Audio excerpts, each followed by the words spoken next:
కాంగ్రెస్ సర్కార్పై నిప్పులు చెరిగారు ఎమ్మెల్యే పల్లా రాజేశ్వర్ రెడ్డి. రైతు రుణమాఫీ 20% మందికి కూడా ఇవ్వలేదని స్పష్టం చేశారు. రేవంత్ పాలనలో రైతులందరూ గోసపడుతున్నారని చెప్పారు. మహిళా జర్నలిస్టులపై భౌతిక దాడి చేయడం దారుణమన్నారు. రైతాంగానికి బీఆర్ఎస్ అండగా ఉంటుందంటున్న ఎమ్మెల్యే పల్లా రాజేశ్వర్ రెడ్డితో మా ప్రతినిధి లివిల్ రెడ్డి ఫేస్ టు ఫేస్. విషయంలో ప్రభుత్వం తీవ్రంగా రైతులకు మోసం చేసింది. ఇవాళ రైతు రుణమాఫీ చేయకపోవడంతో రైతులంతా కూడా పోరుబాట పట్టారు. వారికి మద్దతుగా బీఆర్ఎస్ శ్రేణులు కూడా కదం తొక్కాయి. నిన్న బీఆర్ఎస్ అధినేత కేసీఆర్ సూచన మేరకు వర్కింగ్ ప్రెసిడెంట్ ఆదేశాల మేరకు మండలం నుంచి నియోజకవర్గ స్థాయిలో నిరసన తెలుపుతున్నారు. వీరికి మద్దతుగా బీఆర్ఎస్ నేతలంతా కూడా వారికి మద్దతు తెలుపుతూ చెప్తున్నారు. ఈ నేపథ్యంలోనే జనగామ నియోజకవర్గానికి సంబంధించి జనగామ జిల్లా వ్యాప్తంగా కూడా పెద్ద ఎత్తున నిరసన తెలిపారు. దీనికి సంబంధించి మనతో మాట్లాడడానికి ఎమ్మెల్యే పల్లా రాజేశ్వర్ గారు చెప్పండి సార్, వాళ్ళ రైతు రుణమాఫీకి సంబంధించి ప్రభుత్వం ఏ విధంగా మోసం చేసిందంటారు? రైతులకు 20% మంది కూడా ఇవ్వలే. ఇవాటి వరకు 7,500 కోట్లు మాత్రమే వచ్చినాయి. 42 లక్షల మందిలో సగం మంది రైతులకు కూడా రాలేదు.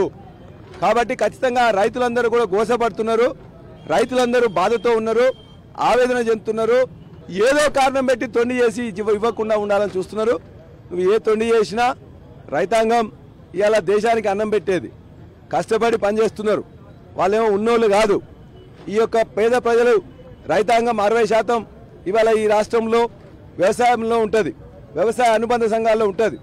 కాబట్టి ఖచ్చితంగా వాళ్ళకు వచ్చేదాకా ఇవాళ ఏదైతే నువ్వు మాయ మాటలు చెప్పి 31,000 కోట్లు ఇస్తానని చెప్పి చివరికి 7,500 కోట్లు మాత్రమే ఇచ్చినావు. 42 లక్షలకు ఇస్తానని చెప్పి ఇలా 7-8 లక్షల మంది కూడా ఇవ్వలేదు. కాబట్టి అనేక తొంపులు పెడుతున్నావు, తొండి చేస్తున్నావు, నిబంధనలు పెడుతున్నావు, ఆంక్షలు పెడుతున్నావు. రైతాంగం మొత్తం కూడా బాధపడుతున్నారు.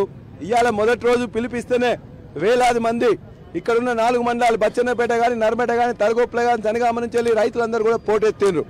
చేరియాల్లో ఒక 1000 మందికి పైన, కొమరవెల్లి, చేరియాల, దూల్మెట్ట, అక్కడి నుండి పక్కనే ఉండ మద్దూరు నుంచి కూడా మొత్తం కూడా రైతులు పోటెత్తిండ్రు. రైతులు ఇవాళ పెళ్లిళ్ళున్నా మాకు ఇవాళ పైసలు రాలేదని చెప్పేసి బాధతో ఇక్కడికి అందరు వచ్చి మేము మాట్లాడతామని చెప్పేసి అంటున్నారు. కాబట్టి ఖచ్చితంగా మీరే చూసింది, ఇక్కడ రైతాంగం వాళ్ళకు వాళ్ళు వచ్చి మాట్లాడుతున్నారు. మాకు రాలేదని చెప్తున్నారు, మా కోసం కొట్లాడమని చెప్తున్నారు. రైతాంగంతో కొట్లాడి మొదటి దాన్ని బ్రహ్మాండంగా ఇలా సక్సెస్ చేసిండ్రు. దీన్ని స్ఫూర్తిగా తీసుకొని వాళ్ళ పైసలు వాళ్ళకు వచ్చేదాకా బరాబరుగా రైతాంగంతో కలిసి ఉంటాం, రైతాంగంతో పోరాటం చేస్తాం. వాళ్ళ పైసలు 2 లక్షల రుణమాఫీ వచ్చేదాకా, రైతు బంధు వాళ్ళు చెప్పింది ఇప్పించేదాకా, రైతు బీమా వచ్చేదాకా, మా చెరువులు నింపేదాకా, మా యొక్క బొమ్మకూరు కానీ, తపాసుపల్లి కానీ, మా యొక్క లద్నూరు కానీ, మా కన్నబోయినగూడెం కానీ నిండేదాకా కొట్లాడతాం, నీళ్లు తీసుకొస్తాం, పైసలు ఇప్పిస్తాం, వాళ్ళతో పాటు అడుగులు అడిగేస్తాం. మొత్తం జనగామ రైతాంగం ఏందో వాళ్ళకి చూపిస్తాం. ప్రజాపాలనలో ప్రశ్నిస్తే గొంతుకలను అణచివేసే తనాన్ని ఎట్లా చూడొచ్చు ప్రభుత్వం తీరును? ఆదిలాబాద్లో రైతుల మీద కేసులు పెట్టి జైల్లో వేశారు. ఇవాళ రేవంత్ రెడ్డి సొంతూరులో మహిళా జర్నలిస్టులు పోతే వాళ్ళని కొట్టి, కెమెరాలు గుంజుకొని, సెల్ ఫోన్లు గుంజుకొని వాళ్ళ మీద భౌతిక దాడి చేసిండ్రు. మన యొక్క తిరుమలగిరి మాజీ ఎమ్మెల్యే గాదర్ కిషోర్ ఇదే ధర్నా చేస్తుంటే ధర్నా మీ శిబిరం మీద దాడి చేసిండ్రు. అదేవిధంగా రైతులందరూ పోతుంటే మీరు పోవద్దని నోటీసులు ఇచ్చిండ్రు. ఎవరన్ని నోటీసులు ఇచ్చినా, జైల్లో పంపించినా ఈ గడ్డ తెలంగాణ గడ్డ, 29 రాష్ట్రాల్లో పోరాటాల గడ్డ. పోరాటాలు చేసే తెలంగాణ తెచ్చుకున్నాం. అందులో ముఖ్యంగా జనగామ చాకల ఐలమ్మ స్ఫూర్తి మాకుంది, దొడ్డి కొమరయ్య స్ఫూర్తి ఉంది, సర్దార్ పాపారాయుడు యొక్క స్ఫూర్తి ఉన్నది. వాళ్ళ స్ఫూర్తిగా ఇక్కడున్న తెలంగాణ సాయుధ రైతాంగ వ్యవసాయ పోరాటం చేసిన గడ్డ కాబట్టి ఇదే స్ఫూర్తిగా ఉంటుంది. ఇక్కడి నుంచేలే మా పోరాటాన్ని ఉధృతం చేస్తాం. ఖచ్చితంగా రైతు బంధు వచ్చేదాకా, రైతు బీమా ఇచ్చేదాకా, రైతు రుణమాఫీ జరిగేదాకా మా యొక్క రైతుల పోరాటం కొనసాగుతుంది. ఒకనికోని శృతి లేదు. ఒక మంత్రి మా చెప్పిన మాట ఇంకో మంత్రి చెప్పాడు.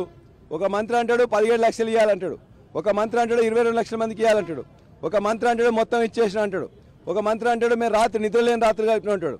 ముఖ్యమంత్రి అంటాడు ఇష్టం వచ్చినాయి తిట్లన్నీ ఒట్లన్నీ తీసి గట్టున పెట్టిండు, తిట్లు తిడతా ఉన్నాడు.